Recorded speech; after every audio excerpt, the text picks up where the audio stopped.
guys, so we've just arrived. Vehicle today is 2017 3-litre V6 Range Rover Sport. Nice bit of kit.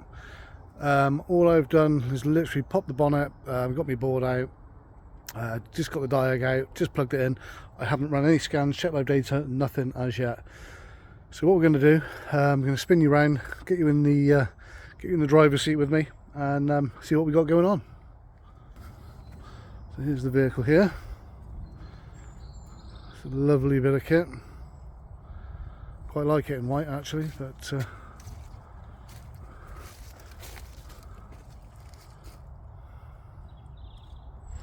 okay, let's get you in.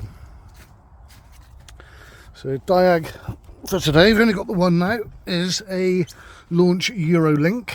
Okay, again, amazing bit of kit. So ignition on. It's got 85,000 on the clock. Bear with me. Okay, 85,200 miles. Okay, so we'll just put that up there. So we're going to go into intelligent diag.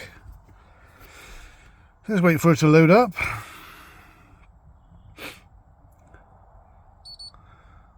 Okay, so the VCI is connected. It's just reading the vehicle VIN. Okay. Okay, so we're just going to go to diagnose.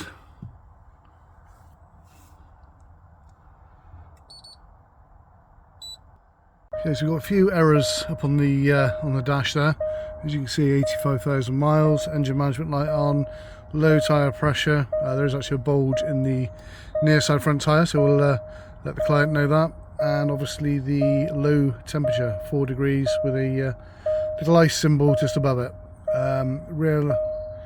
Looking at the errors that's coming up there.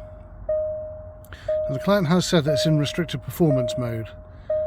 Don't recall seeing an issue for that yet. Rear, we've got nothing come up for the restricted performance. So let's just check the error codes and go from there. Okay, so we are in. Going to go to Smart Detect.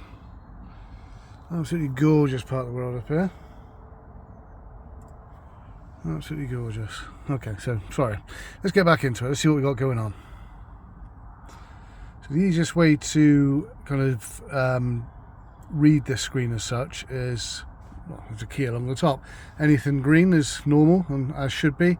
Anything red, abnormal, not so nice obviously. Anything grey is not configured or not fitted. Yeah, so we've got a few faults coming up, as you can see already. But we'll obviously, when that little bar finishes at the end there, we'll be able to check each module and see what we got. Okay, so she's finished running the scan. Let's see what we got going on. We have got, what have we got? First one, the GWM gateway module A. Yeah, Quiescent relay box component internal failure. I'm gonna be honest with you, never heard of that one. We'll have to delve into that a little bit more. The IPC instrument panel cluster, it's a control module, the vehicle communication bus, got a missing message. Okay. ECM engine control module, P2279-64 intake air system leak, signal plausibility failure, and P006A-85 manifold absolute pressure or mass airflow correlation.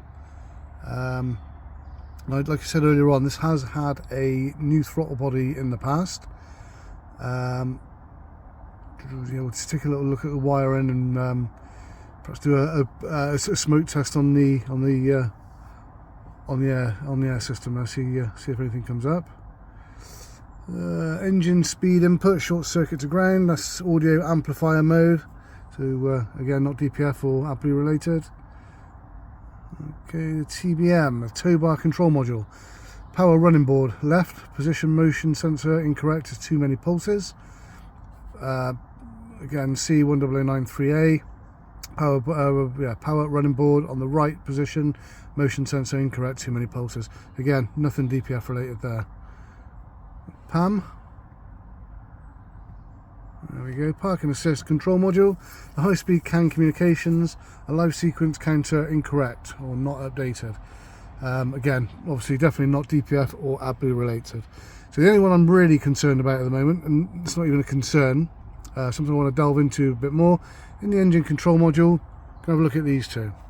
So it's P2279-64, intake air system leak, signal plausibility failure. We'll have a look at that. And there we go, look.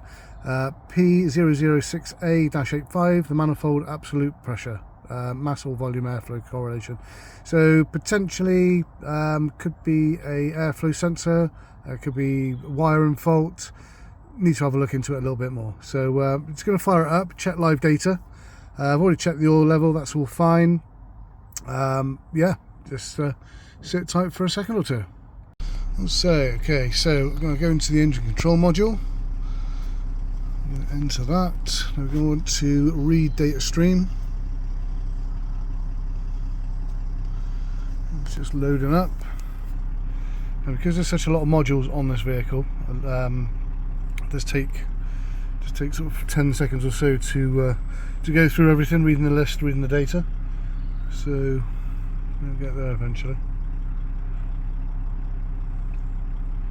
I have just had a quick look under the bonnet just to make sure, you know, everything's plugged in, all the obvious normal stuff. Everything looks okay. Throttle body's still good. Okay, so two things I wanted to have a look at to start with. Airflow rate from mass airflow sensor bank 1 and obviously bank 2. There we go. So airflow rate from mass airflow sensor bank 1 is at 0.2 grams per second. Airflow rate from mass air flow sensor on bank 2 is at sort of 13.9 to 14 grams per second. Obviously, hell of a difference. When you rev it up to sort of 2, bear with me, sort of 2000 RPM ish, you can see obviously 54 grams per second on bank 2, 0.2, basically mass airflow sensor on bank 1 isn't doing a thing. So I'm going to be looking at a mass airflow sensor on this one. So okay, just bear with me a second.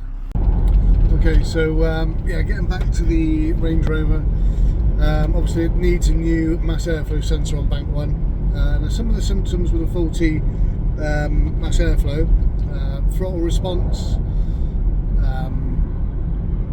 what else have we got? Throttle response, performance, kind of a limp mode, restricted performance. Secondary kind of issues could give you DPF and EGR faults. But yeah, most likely cause of obviously what my client's experiencing, the limp mode. Like I said, it's had a new throttle body in the past, so it does need a new mass airflow sensor. So one's on order. We're getting back over to fit that as soon as it comes in, and we'll finish the video up when we got the part.